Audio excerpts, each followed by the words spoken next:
s'appelle le mot logorée?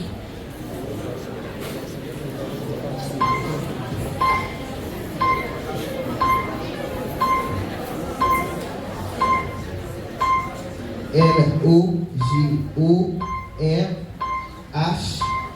accent aigu. Et bien. Mauvaise réponse. Pour l'équipe B. Équipe B. Comment s'appelle le mot érubescent? Comment s'appelle le mot érubescent?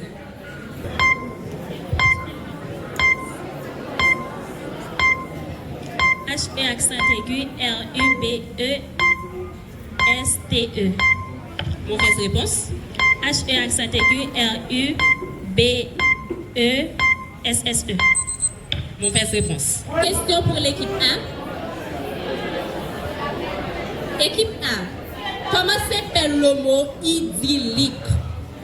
Comment s'appelle le mot idyllique? I-D-D-I-L-H-I-Q-U-E.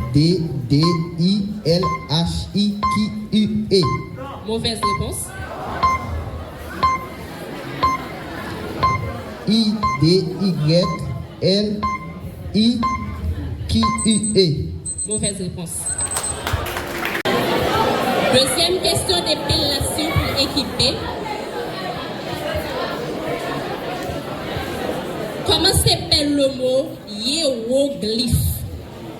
Comment s'appelle le mot hiéroglyphe? H-I-E accent aigu, R-O-G-L-Y-P-H-E. Bonne réponse. Pour la deuxième série, équipe A. Quel mouvement artistique de la fin du 19e siècle, réagissant contre le naturalisme, est porté par des figures comme Jean Moréas ou Stéphane Mallarmé, cherchait à habiller l'idée d'une forme sensible? Quel mouvement artistique de la fin du 19e siècle, réagissant contre le naturalisme, est porté par des figures comme Jean Moréas ou Stéphane Mallarmé, cherchait à habiller l'idée d'une forme sensible? Réalisme. Mauvaise réponse.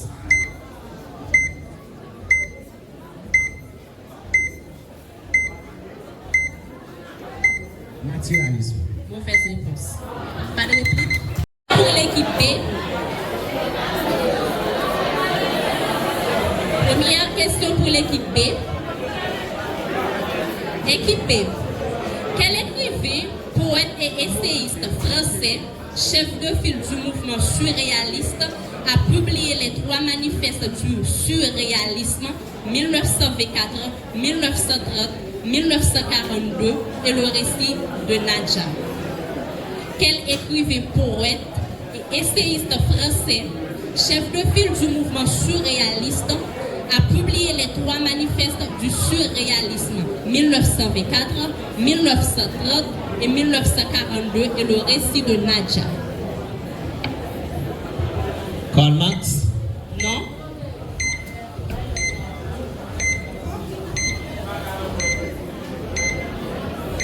Aimé Césaire. Non. Pas de réplique.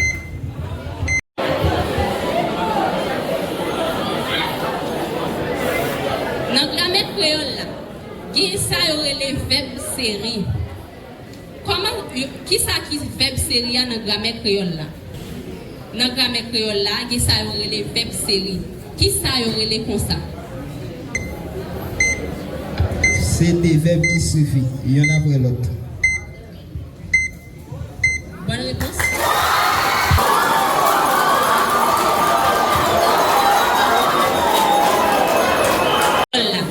Qui différence qu'il y a entre morphème libre et morphème lié? Dans cette syntaxe et morphologie créole là, qui différence qu'il y a entre morphème libre et morphème lié?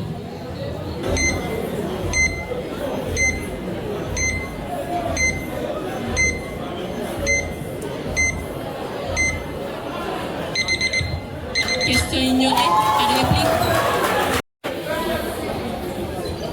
Équipe A.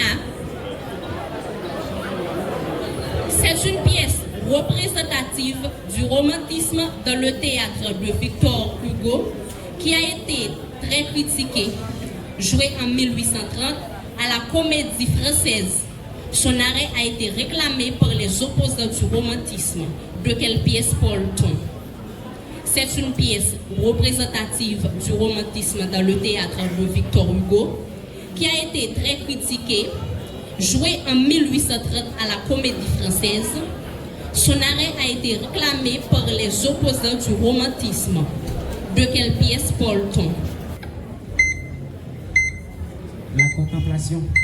Non.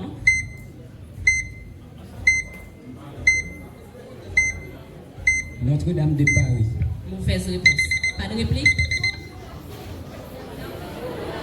Une question pour l'équipe B.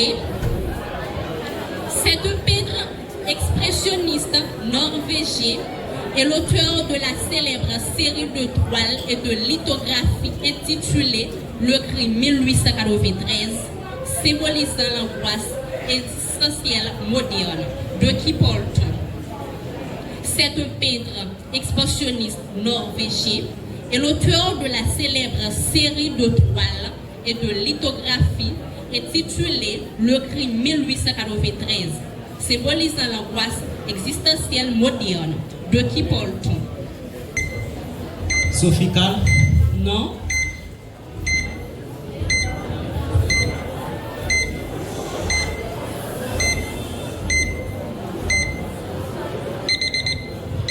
Pas de réplique? Lors des Jeux Olympiques d'été, quel athlète américain, surnommé le Fils du Vent, a égalé l'exploit de Jesse Owens en remportant 4 médailles d'or en une seule édition? 100 mètres, 200 mètres saut en longueur, 4 par 100 mètres en 1884 à Los Angeles. Dans l'histoire des Jeux Olympiques d'été, quel athlète américain, surnommé le Fils du Vent, a égalé l'exploit de Jesse Owens en remportant 4 médailles d'or en une seule édition? 100 mètres, 200 mètres saut en longueur, 4 par 100 mètres en 1984 à Los Angeles. Usain Bolt. Non. Novak Djokovic. Mauvaise réponse. Pas de réplique? Équipe B. Dans l'histoire de la Formule 1, quel pilote automobile brésilien, triple champion du monde, est tragiquement décédé en course lors du Grand Prix de Saint-Martin sur le circuit d'Imola en 1994? Dans l'histoire de la Formule 1, quel pilote automobile brésilien, triple champion du monde, est tragiquement décédé en course lors du Grand Prix de Saint-Martin sur le circuit d'Imola en 1994? Max Verstappen. Non.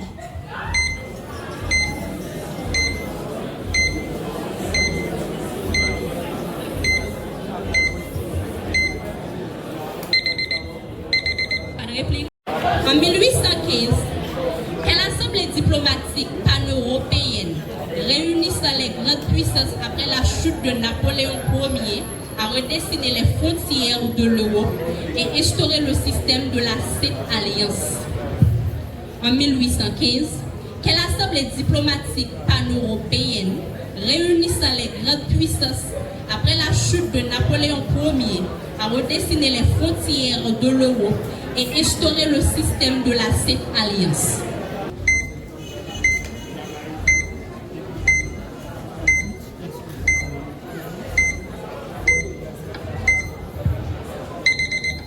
Question ignorée, pas de réplique.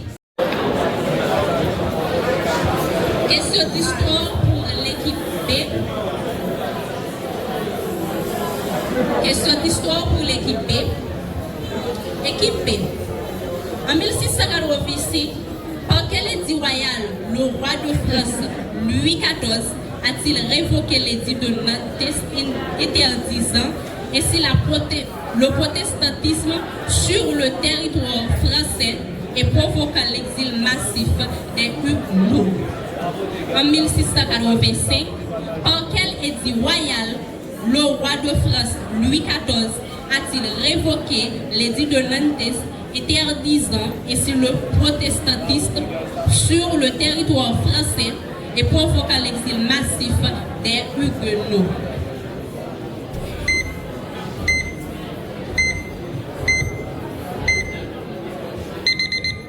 Question ignorée, pas de réplique.